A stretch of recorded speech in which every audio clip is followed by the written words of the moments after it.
Luxury flat, वो भी शहर के बेहद पॉश इलाके हीरापुर में। यहाँ आपके लिए बेहद उचित दर पर 2 BHK, 3 BHK और 4 BHK लग्जरी फ्लैट उपलब्ध है। तो फिर डर किस बात की? अपने घर के सपने को साकार कर इसे यादगार बनाएं। आज ही बुकिंग कराएं और डायमंड मिल पाए। संपर्क करें।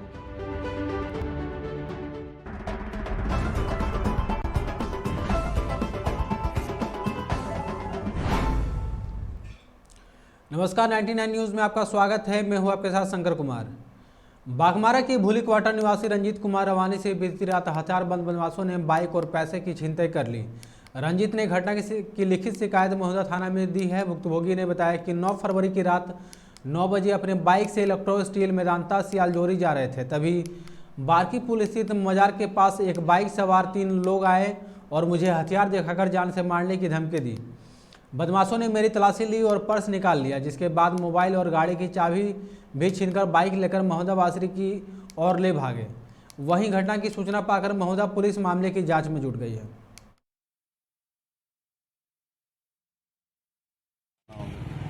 हम बारकी वाला रास्ता से निकल रहे थे, वासरी पार करके बारकी रेलवे लाइन के किनारे रास्ता गया है बारकी पुल, आगे निकलने की सीढ़ी होती है जैसे कि एरिया में उसका सड़क बना। बारकी पुल पहुंचने पहले जो ढलान है वहाँ पर पूरा रास्ता खराब है। वहीं पर हम 3 आदमी देख लिए, हेलमेट लग गया था, बंदूक भी था। बंदूक के नोक पे तुरंत छीन लिया मेरा बाइक भी और मोबाइल, मेरा पैंट में मोबाइल था, मोबाइल। पर्स में कितना पैसा था? पर्स में 150 रुपया था, गेट पास था कंपनी में और आधार कार्ड था और एक कागज पत्र।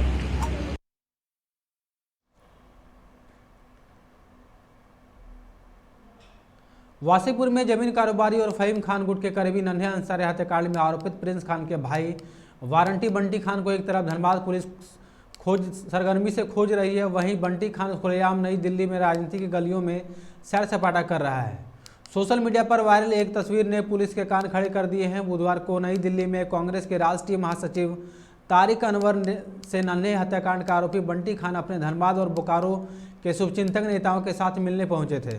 बेखौफ होकर उसने तारिक अनवर को गुलदस्ता देकर स्वागत किया। इस मौके पर बंटी के साथ झारखंड प्रदेश कांग्रेस के कार्यकारी अध्यक्ष अनवर शहजादा, शमशेर आलम और बोकारो के जमील अख्तर भी शामिल थे।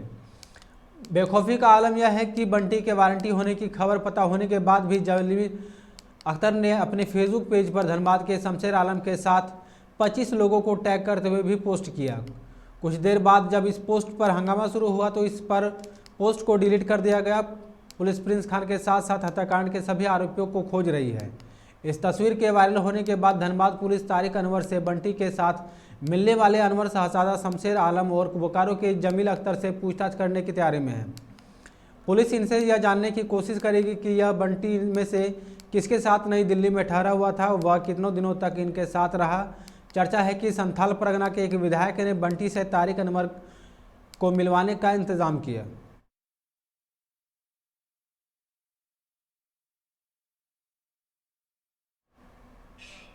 बीसीसीएल के सभी क्षेत्र में वार्षिक खान सुरक्षा सप्ताह के अवसर पर समारोह का आयोजन किया गया। सिजवा एरिया 5 के निश्चितपुर कोलियरी में भी रंगारंग कार्यक्रम आयोजित किया गया। इस मौके पर बतौर मुख्य अतिथि DGMS safety director Mukesh Kumar Sinha के साथ एरिया 5 के महाप्रबंधक पीके दुबे समेत कई अधिकारी मौजूद रहे। इस दौरान कर्मियों को सुरक्षा को लेकर जागरूक किया गया और पुरस्कार भी दिया गया।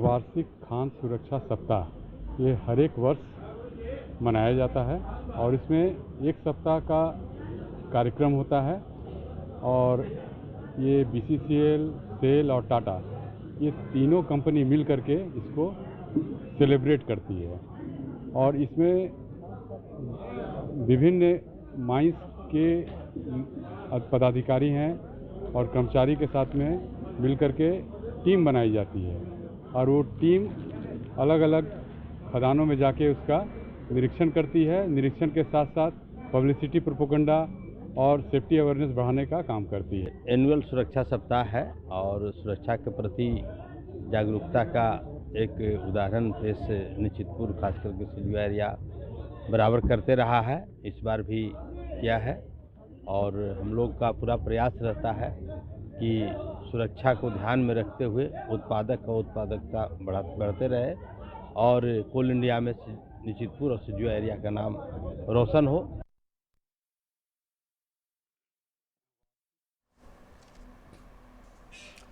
आज़ादी की 75वीं वर्षगांठ पर रेलवे बोर्ड के निर्देशानुसार धनबाद रेलवे स्टेशन परिसर में आज आज़ादी का अमृत महोत्सव के तहत एक बाइक की रैली निकाली गई, जिसमें डीआरएम आशीष बंसल और आरपीएफ के सीनियर कमांडेंट हेमंत कुमार ने संयुक्त रूप से हरी झंडी दिखाकर रवाना किया। डीआरएम आशीष बंसल ने बताया कि देश की आज़ादी में जिन्होंने कुर्बानी दी है उनके याद में बाइक रैली निकाली गई। यह रैली धनबाद से गुमो होते हुए कोडरमा तक जाएगी। वहीं आरपीएफ के सीनियर कमांडेंट हेमंत कुमार ने बताया कि यात्रियों और स्टेशन के अलग बगल में रहने वाले लोगों को जागरूक भी किया जाएगा।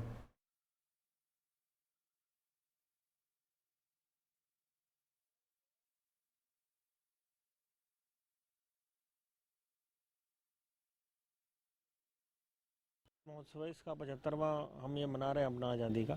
तो इसमें जो जो हमारे देश के आज़ादी के लिए वीरों ने कुर्बानी दी, पूरा जीवन अपना लगा के इस देश को आज़ादी दिलाई, उसी को लोगों को याद दिलाने के लिए कि ये आज़ादी बहुत भारी कीमत में मिली है, उसी के लिए हम लोग ये ऑर्गेनाइज़ कर रहे हैं। जैसे निर्देश मिले हुए हैं एमएचए से और हमारी रेलवे मिनिस्ट्री से, काफ़ी फंक्शंस आयोजित किए थे आरपीएफ ने भी और दूसरे लोगों ने भी। अभी स्टेशन पे भी किया था। अभी आज ये रैली हम लोग यहाँ से निकाल रहे हैं, मोटरसाइकिल रैली। ये रैली सर कहाँ ये रैली यहाँ से स्टेशन तक जाएगी? नहीं, कोडरमा। अच्छा, कोडरमा तक जा रही, कोडरमा बरकाना।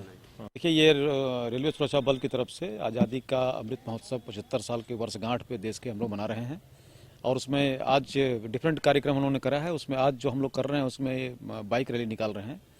ये जो आरपीएफ की रैली है, यहाँ से गोमो और वहाँ से हजारीबाग कोडरमा, फिर हजारीबाग टाउन, फिर बरकाकाना जो रामगढ़ का इलाका है, वो सब जगहों पे जाएंगे, लोगों को अवेयर कराएंगे, उनसे मिलेंगे और रेलवे के यात्री से, जो रेल यूजर्स हैं, रेलवे के आसपास में रहते हैं, उन लोगों को अपने देश के आज़ादी के बारे में और रेल की वर्किंग के बारे में, आरपीएफ के बारे में और एक जागरूकता कार्यक्रम और लोगों से संवाद का कार्यक्रम हम लोग चलाएंगे।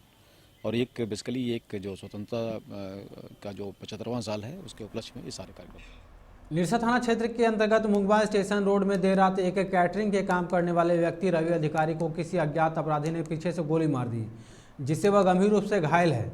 रवि को पीठ में गोली लगी है। घटना के बाद आसपास के लोगों ने उसे आनन फानन में उसे निरसा के एक निजी क्लिनिक में इलाज के लिए भर्ती कराया, जहां प्राथमिक उपचार के बाद उसे धनबाद के SNMMCH भेज दिया गया है, जहां डॉक्टरों ने उसके पीठ से गोली निकाल लिया है। घटना के संबंध में बताया जाता है कि मुगमा में हरिराम यादव के आवास पर शादी के समारोह का आयोजन किया था। रवि अधिकारी इस शादी में समारोह में कैटरिंग का कार्य करने गए थे। इसी दौरान कुछ लोगों की आपसी विवाद शुरू हो गई, जहां अचानक गोली चल गई। यह गोली रवि के पीठ में आकर लगी, जिससे वह गंभीर रूप से घायल हो गए।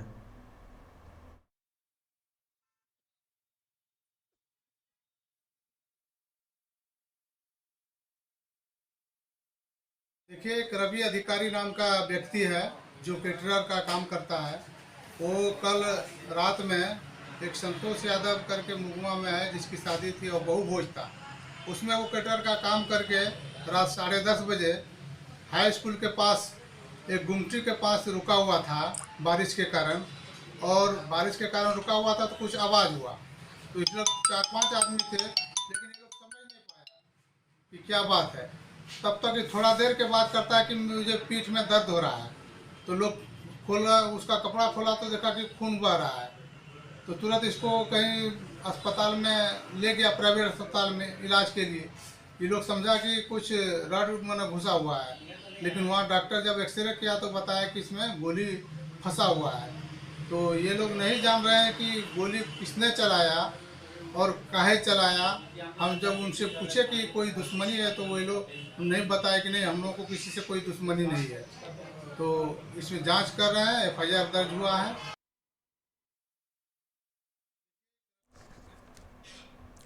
वेतन संबंधित मामले को लेकर आज विभिन्न मजदूर संगठनों ने बस्ता कोला कोलेरी के परियोजना पदाधिकारी कार्यालय का घेराव किया। इस दौरान मजदूर नेताओं ने BCCL प्रबंधन के खिलाफ जमकर नारेबाजी की। धीरज कुमार ने कहा कि BCCL में नई सॉफ्टवेयर सेव की जगह से पिछले कई महीनों से कोई कर्मियों का पूरा वेतन नहीं मिल पा रहा है और ना ही सही समय पर स्लिप ही मिल पा रहा है। वहीं परियोजना पदाधिकारी ने मजदूर नेताओं से बात कर मामले को जल्द समाधान का आश्वासन दिया है।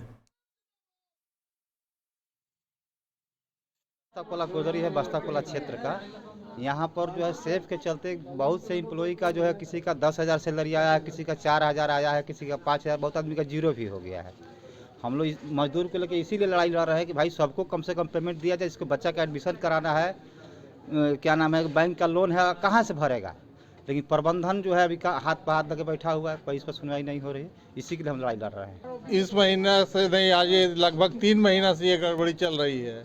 सारे मजदूर का पेमेंट किसी का कम, किसी का हाजिरी छोड़ दिया जा रहा है, पेमेंट जरूरत से ज़्यादा का, इनकम टैक्स काट दिया जा रहा है ज़्यादा, छुट्टी भी, अंडरग्राउंड भी, हर जगह कहीं ना कहीं कोई ऐसा वर्कर छूता नहीं है जिसका गड़बड़ नहीं किया गया है। डिग्नेशन भी पे स्लिप में गड़बड़ है, और सबसे बड़ा गड़बड़ी है कि पेमेंट मिलने से पहले पे स्लिप आना चाहिए। यहाँ पे स्लिप आता है 2 महीना बाद। मजदूर क्या देखेगा मेरा पे स्लिप में क्या है क्या नहीं है। इसी सब मुद्दे पे घेराव चल रहा है और प्रबंधन से बातचीत हो रही है। अगर न मांग 2 दिन में बोले हैं, हम लिखित आश्वासन देते हैं, ठीक करवा देंगे। अगर नहीं होगा तो आगे के फिर आंदोलन जारी रखा जाएगा। झारखंड मुक्ति मोर्चा के प्रखंड अध्यक्ष रिंकू बंडवाल और 20 सूत्रीय अध्यक्ष मोहम्मद मुनीबुद्दीन ने आज तीसरी स्वास्थ्य केंद्र का निरीक्षण किया। इस दौरान डॉक्टर जैनेंद्र को छोड़कर सभी डॉक्टर ड्यूटी से गायब दिखे। दोनों नेताओं ने बताया कि ग्रामीणों से शिकायत मिली थी कि तीसरी प्रभारी अस्पताल में बहुत कम ही रहते हैं। इसका जायजा लेने आज हम लोग स्वास्थ्य केंद्र आए। निरीक्षण के दौरान डॉक्टर जैनेंद्र को छोड़कर सभी डॉक्टर ड्यूटी पर मौजूद थे। 20 सूत्रीय अध्यक्ष मोहम्मद मुनीबुद्दीन ने सीएम को फोन कर तीसरी स्वास्थ्य केंद्र का हाल बताया और इस दिशा में जल्द से जल्द स्वास्थ्य सेवा में सुधार लाने की बात कही।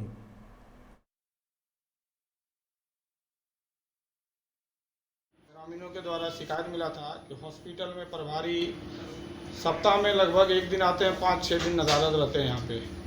और आज हम लोग निरीक्षण करने के लिए हॉस्पिटल पहुँचे तो सही हमने पाया कि प्रभारी यहाँ पर मौजूद नहीं है। और यहाँ के स्टाफ से जब मैंने अटेंडेंस जो डेली हाजिरी बनता है उसका जब मैंने डायरी मांगा तो उन्होंने बोला कि बड़ा बाबू के पास है, जबकि आज बड़ा बाबू भी ड्यूटी में यहाँ पे नहीं है। मतलब इन लोग अटेंडेंस भी छिपाने के लिए छिपा रहा है। और सीएस से जब बात की, सीएस बोलते ठीक है हम पता करते हैं। कितनों दिनों से गायब है प्रभारी लोग कल भी यहाँ पे नहीं थे, आज भी यहाँ पे नहीं है। और हम लोग को ग्रामीणों के द्वारा बार बार ये शिकायत मिलता है कि सप्ताह में 1 ही दिन यहाँ पे आते हैं। बार बार शिकायत मिल रहा था कि हॉस्पिटल में प्रभारी नहीं रहते हैं, हफ्ता में मात्र 1 दिन आते हैं। और उधर कहाँ प्राइवेट में अपना किए हुए क्लिनिक उसी में वो बराबर समय देते हैं। उसी को देखते हुए हम लोग आज आए तो हॉस्पिटल में आज प्रभारी नहीं है और आपका बड़ा बाबू नहीं है और कितने लोग और नहीं हैं। हम तो देख रहे हैं कि 3-4 लोग ही हैं, बाकी लोग तो नहीं हैं। और हम और पूछते पता करते हैं। सीएस साहब से बात हम लोग किए, सीएस साहब बोले हम बता रहे हैं। अभी तो बताइए रहे, अब क्या बता रहे हैं। इनको जब यहाँ इनका ड्यूटी है तो सप्ताह दिन इनको रहना होगा और ड्यूटी करना होगा। तीसरी बीआरसी में आज से शिक्षकों के लिए 4 दिवसीय प्रशिक्षण शिविर की शुरुआत हुई, जिसके ट्रेनर मुकेश कुमार ने बताया कि निपुण भारत 2021 के तहत FLAN ट्रेनिंग दिया जा रहा है, जिसमें 40 शिक्षक ट्रेनिंग ले रहे हैं, जिसका उद्देश्य लॉकडाउन होने से 3 और 4 वर्ष के बच्चों की बुनियादी साक्षरता और ज्ञान में जो कमी आई है उसे भरना है। निपुण भारत मिशन 2021 के तहत इसका मूल्यांकन किया जा रहा है ताकि शुरुआती कक्षा के बच्चों की बुनियादी साक्षरता, संख्या ज्ञान और मूलभूत संरचना विकसित हो सके।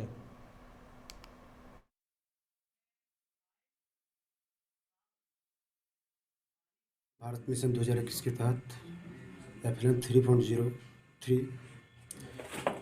के तहत इसमें 3 वर्ष से 11 वर्ष की उम्र के बच्चों के लिए बुनियादी साक्षरता संख्या ज्ञान के बारे में, एक जो लॉकडाउन के कारण बच्चों को जो आवश्यक बुनियादी साक्षरता और संख्या ज्ञान है, बच्चों की कमी जो हुई है उस कमी को भरने के लिए ये मिशन चलाया गया है। ये पूरे भारतवर्ष में चलाया जा रहा है।